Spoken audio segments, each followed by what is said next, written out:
Everybody take your seats, please. Go ahead and call this meeting to order. Would everyone please rise for the Pledge of Allegiance? I pledge allegiance to the flag of the United States of America and to the republic for which it stands, one nation, under God, indivisible, with liberty and justice for all. Roll call, please. Councilman McIntosh. Councilwoman Martin. Here. Councilman Slakta. Mayor Nelson. Here. Councilman Simmons. Here. Councilwoman Simons. Councilman Longcart. Here. Okay, good morning, everyone. Good morning. Okay, let's see, Audrey, what do we have this morning? Yes, the first case that we have is PD 2177 Ellswick RPD. I'm going to read the title block into the record. This is a zoning ordinance of the City of Bonita Springs, Florida, considering a request by CBS by the Bay LLC to rezone from C1 commercial to a residential plan development to allow one duplex dwelling on land located at 26385 Hickory Boulevard, Bonita Springs, Florida, on .23 more or less acres, providing for an effective date. This is the second reading of the ordinance. At this time, we've reviewed the affidavit of publication. It is legally sufficient to proceed forward. Mr. Schropp is here, who represents the applicant. Okay, Morning, Hello. Mayor. How you Hello. doing? How are you? good. Members of council, for your record, I'm Russell Schropp with the Henderson Franklin Law Firm. Here today on behalf of CBS by the Bay LLC, which is the owner of the subject property. I'm here today with Carson Ellswick, who's the managing member and sole member of CBS by the Bay. Also Dave Depew, our planner from Morris Depew and Associates. This is a fairly straightforward request to rezone about a quarter acre lot on Hickory Boulevard from C1 to RPD to allow construction of a duplex. I'm simply going to turn it over to Mr. Depew to run you through the application and be available for any questions. All right, thank you very much.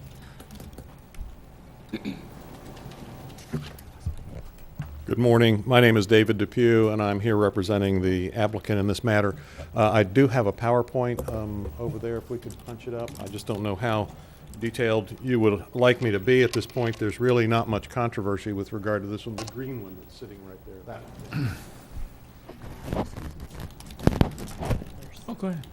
Is there a controller over here? As Mr. Schropp indicated, I'm here representing the applicant, CBS by the Bay LLC. Mr. Ellswick is also here this morning. Ms. Ekblad is not. She is unfortunately out in Colorado skiing. Applicant is CBS by the Bay, locations 26385 Hickory Boulevard out on Little Hickory Island. It is the request to rezone from a C1, which as you know is one of the old commercial districts, into an RPD. We believe that's the property right there. It's a close-up, and you can see there are actually some structures, some docks, and another structure on the back end of the property. We believe that it is consistent with what you've been trying to do with this particular area of Hickory Bay or Hickory Boulevard. Right now in the general commercial future land use, there's a wide range of commercial uses, but it does include multifamily uses as well. Limits height to 35 feet. The request is to change the C1 zoning over to an RPD zoning for a duplex with a maximum height of 35 feet. The C1 district is really a continuing kind of commercial activity, but we believe that the duplex use is going to be much more consistent with the actual activity that's taking place in the area. This is on a platted lot that was recorded in 1951. It's considered to be a legal non-conforming lot. That's the site plan that we proposed for this particular piece of property. And you can see we've got the duplex, which is stretched out on this 50-foot wide lot. We're talking about, let's see, which is the, whoops.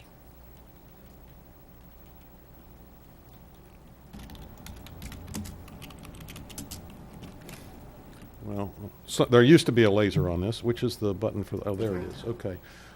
This is the existing driveway. We're proposing relocation of the driveway. This is the existing structure and the two existing docks. The deviation that's part of this is to allow a 5-foot setback on either side, which is consistent with what you normally allow with these 50-foot wide lots, but as part of what we're doing here, it's a requirement as a part of a deviation. And you see what we've done is push the structure back off of Hickory Boulevard so that it lines up as close as possible with the other structures on either side. Normally, a 15-foot setback is required by your land development regulations. There's a 12-foot setback on the side adjacent to the existing condominium.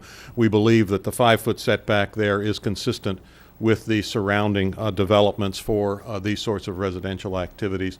We've agreed with all of the staff proposed conditions, allowing the existing accessory structure, not allowing the docks to be leased or rented, removal of any exotics, and the right-of-way permit obviously must be obtained before we try and relocate the driveway. We believe it's consistent with the future land use element of the city's plan. I'm not going to go through this in any detail. The staff report does that and details it quite comprehensively.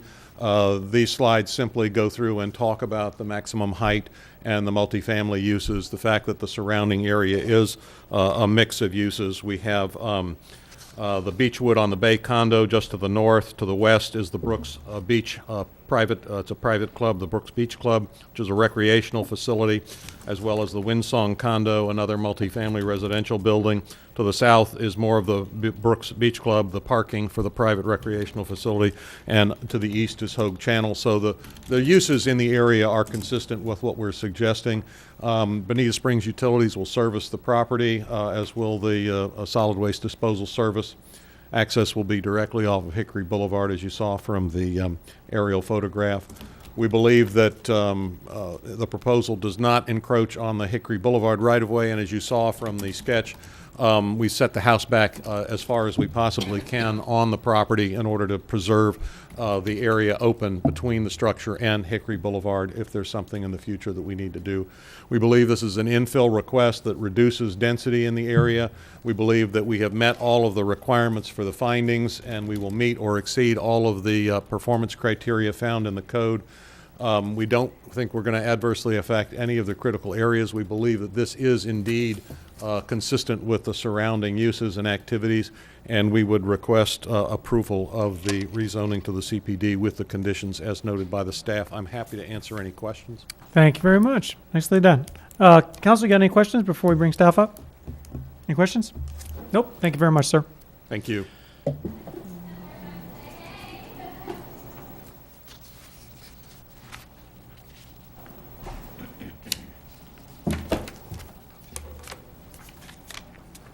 Good morning. For the record, Jacqueline Genson with Community Development. Staff concurs with the applicant's presentation, and I'm just going to briefly go through, give you some history on what took place with the zoning board hearing, and then we'll move forward to discussion. Again, That'll be all right. It's easy enough to see, I think. you hear me okay? Good. I think we can see that. Yeah. Okay. Again, Ms. Vance did read the request into the title block. Staff did recommend approval with conditions.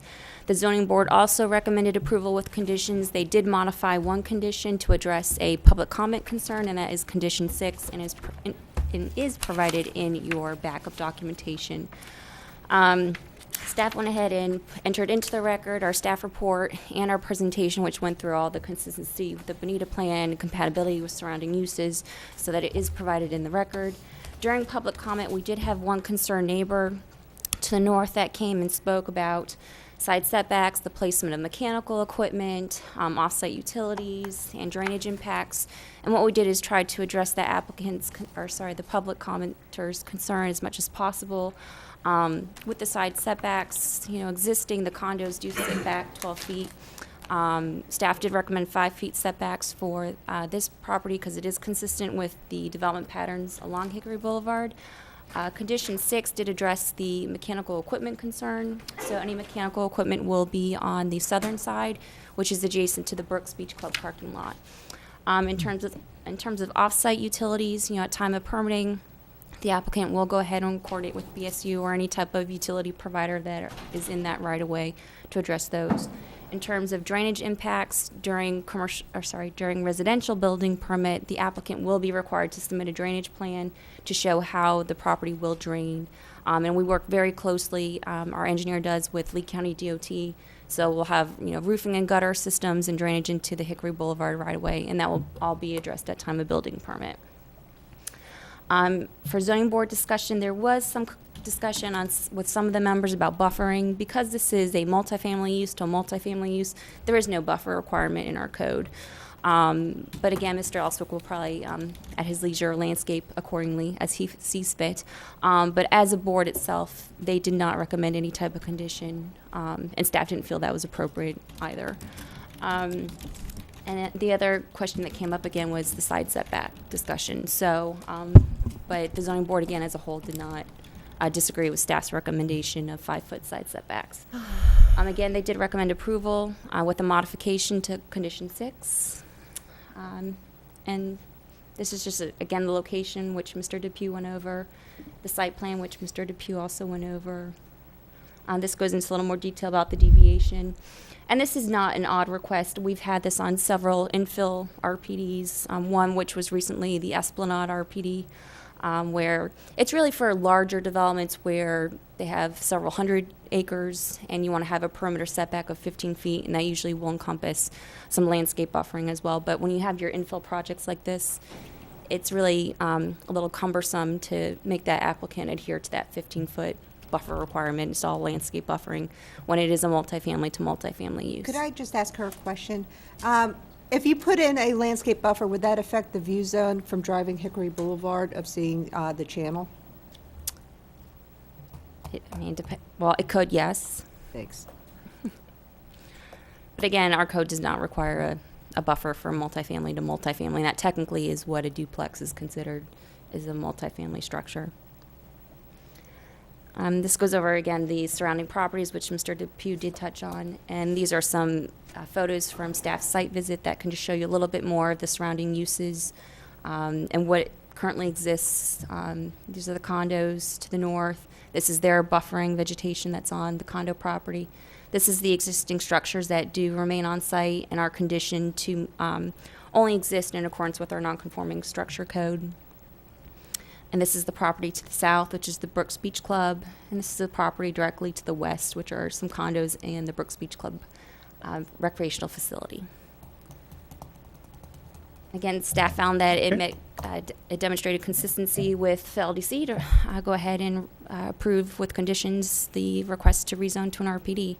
So if there's Okay. any questions, I'd be happy to answer. Good, good. Thank you very much. Council, you got any questions before we go to the one public comment we have? Yeah. I just have one, and that is, with the Brooks parking to the south, would it be allowable? I hear you have a view zone concern or something. Explain Yeah, if that you're in a sec. walking on the Just sec. sidewalk. Yeah, just sec.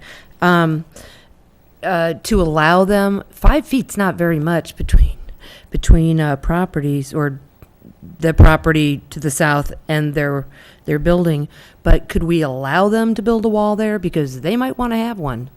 Especially if there's parking going on next door. In the future, they won't be precluded from building a wall down. No, Mr. Yeah. Elswick can construct a wall if he feels that the parking lot is a nuisance. It might be noisy for the residents, that's all. Yep. Good. Any other questions? Is there, we have one party of record. Harvey Berger, are you here? I didn't see Harvey.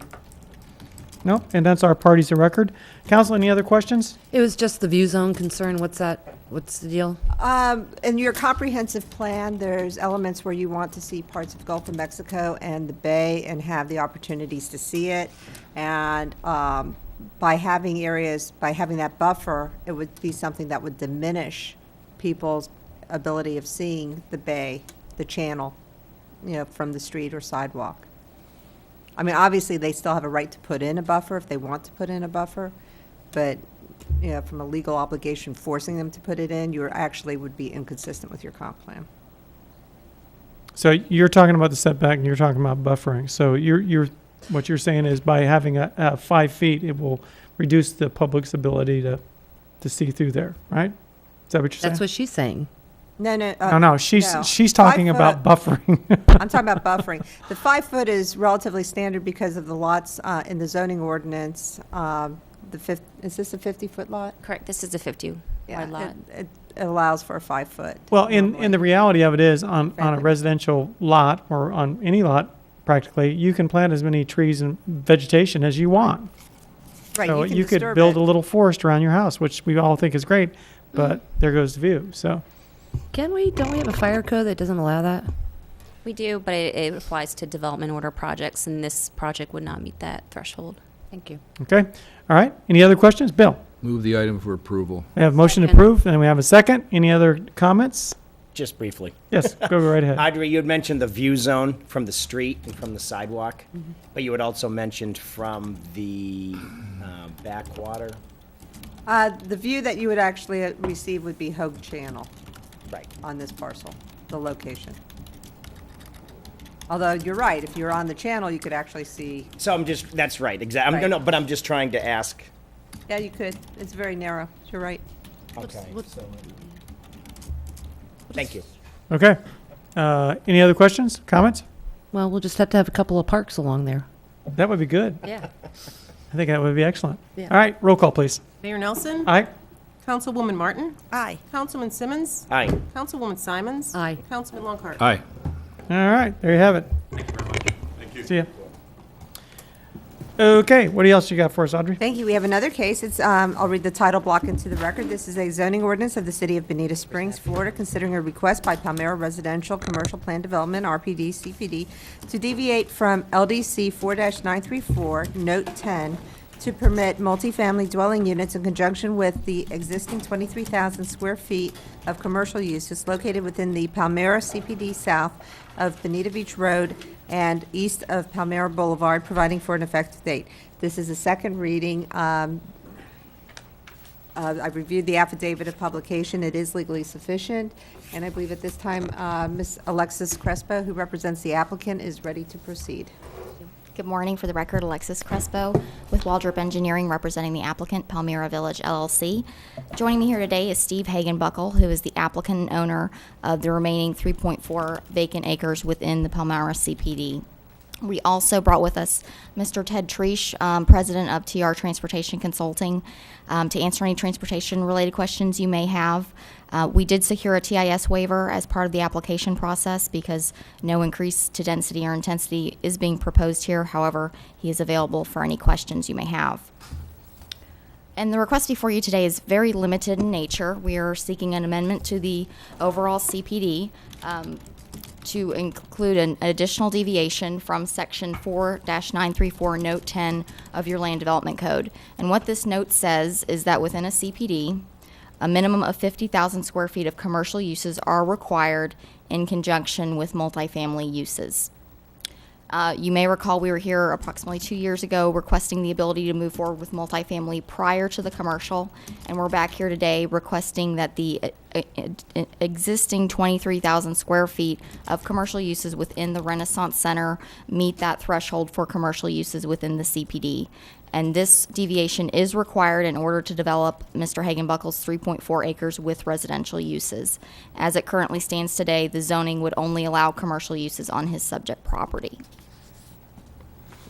Looking briefly at the project location, I believe you're all familiar with the community. It's approximately 2 miles to the east of the Bonita Beach Road I-75 interchange, just south of Bonita Beach Road, and that area comprises approximately 21 acres in size. This slide provides just a snapshot of the existing and approved development within that CPD area.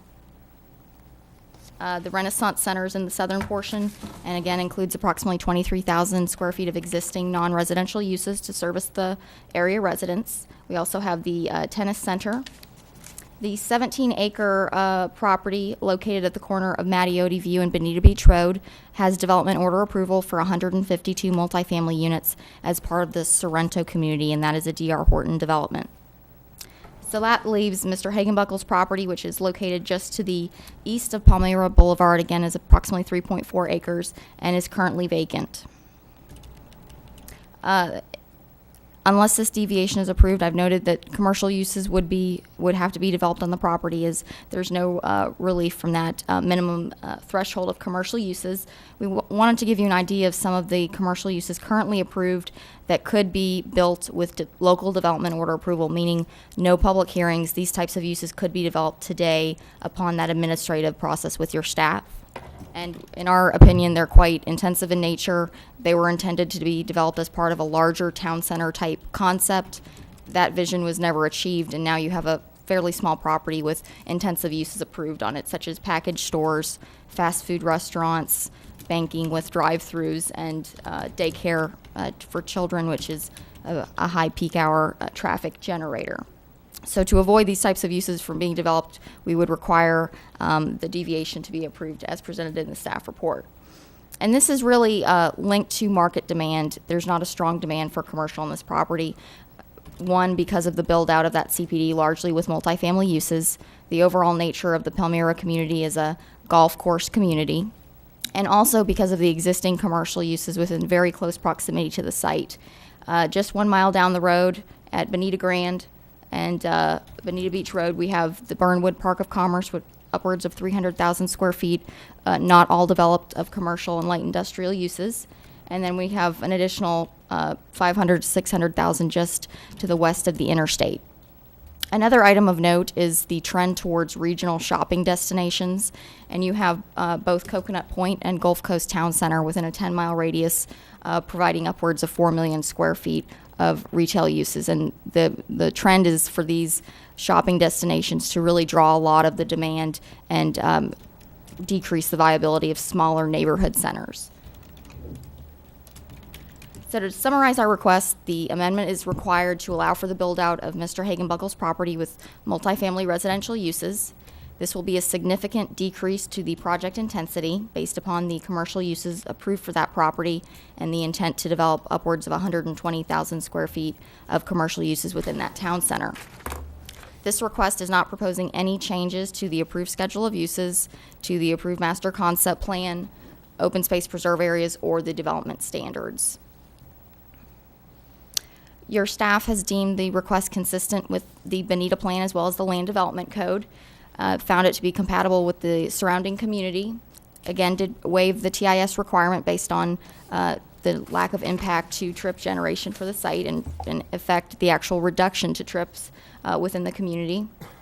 We did secure a letter from the Southwest Florida Regional Planning Council indicating that the proposed amendment would not have any unreviewed regional impacts. We did receive recommendation of approval from your staff as well as a unanimous recommendation of approval from your zoning board. So therefore, to conclude, without this deviation, that property would have to be developed with commercial uses.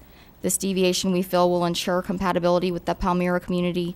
It is our understanding they are supportive of residential uses on this property as opposed to commercial, and I think that's evident from the number of people here this morning to speak on this item.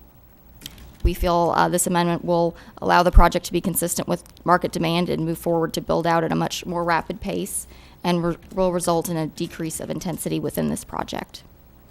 And that concludes my presentation. Okay, thank you. Any questions before we bring staff up? Yeah, Pete, I'll go with you first. Go ahead. I'm sorry. Oh. Yes. Go ahead, Pete. Bill, have you heard from anybody on this? Any of the There's residents? there's a meeting, John just told me Tuesday, tomorrow? Okay, on the road situation. That's the latest I have. Just got that this morning, and I have a, did you get an updated map?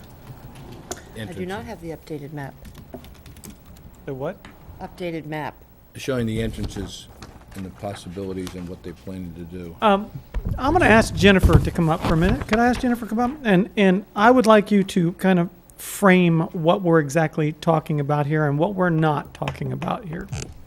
Good morning. For the record, Jennifer DeFala Hagen. There were some issues brought up by the community in regards to some of the traffic access points for Could you bring up the Sorrento. picture? Let's see if I have one here. Thank you. Yep, yes. It kind of shows the deal. Now, I do not have a copy of the map that I believe Councilman Lockhart has. However, I just want to make it clear that these traffic issues are not part of this zoning application at all. They are in regards to Sorrento, which is this development order that we have in-house right now. And to back up a little bit, it's not even on this particular piece of property. Correct. That's right. Okay, so the road issues are on another piece of property. Absolutely. This one They are is within a the separate piece same of property. overall development, but this application is only in concerns to this 3.5 acres right now for commercial. I understand that. Okay, and I apologize. it's for the record. It wasn't a matter of not realizing that myself, but Peter asked a question, so that's why I said That's what it. I said. Okay, good, Okay. good. Is there any other questions for the applicant before Jennifer starts her presentation? Yes. How many dwelling units are proposed? Go ahead. Not many. The Phase 2 area, if you could point to that again, that would accommodate between 40 and 50 additional multifamily units. which is below the overall allowable unit count permitted within the CPD. On A 3 mac- acres. On 3.4 acres. 40 to 50. Okay. Correct. Good. Thank you. Any other questions? All right, good. Go ahead, Jennifer. Okay, again, for the record, Jennifer Dufala Hagan. Staff is here to present our recommendation for approval for the request to proceed with the existing 23,000 square feet of commercial uses to suffice for the Note 10 that the applicant is here to request deviation from.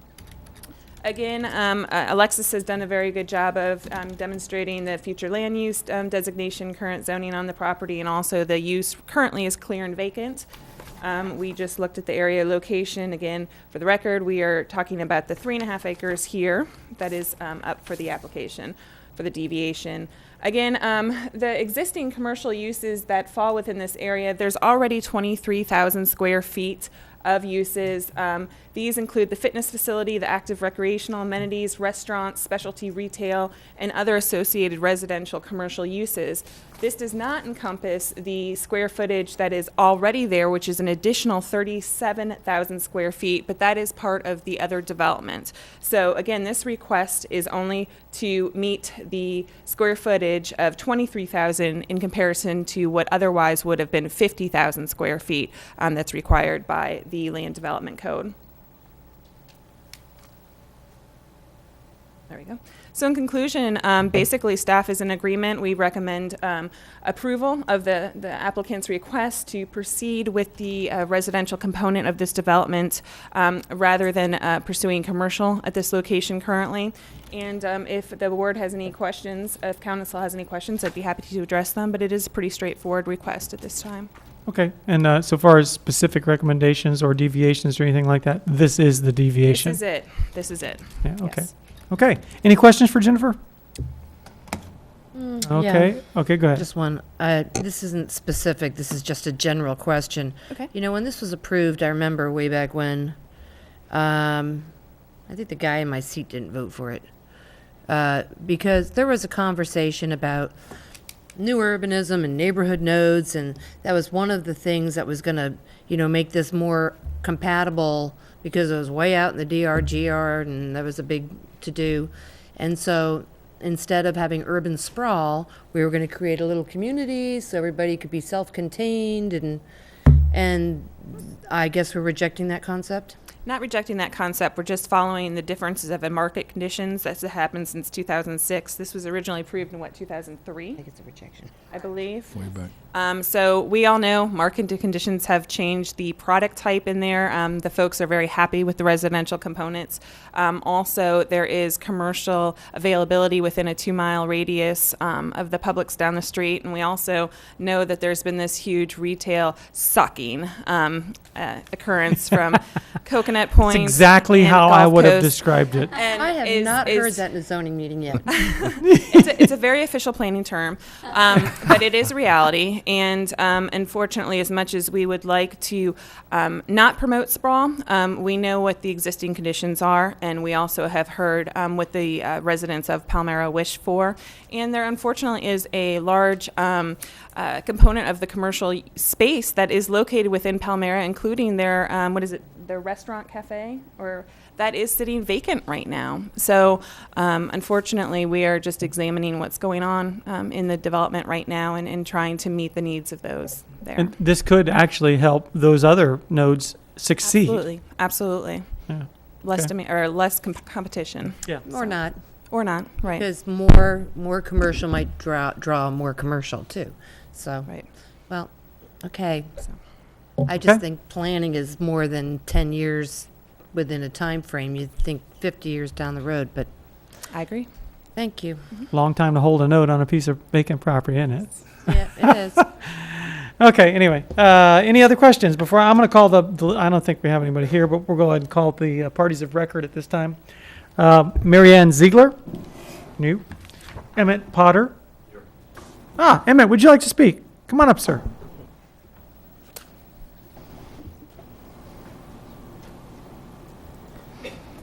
Thank you. Emmett Potter, Palmyra resident. As I previously testified in behalf of removing the commercial I continue to follow that same plan.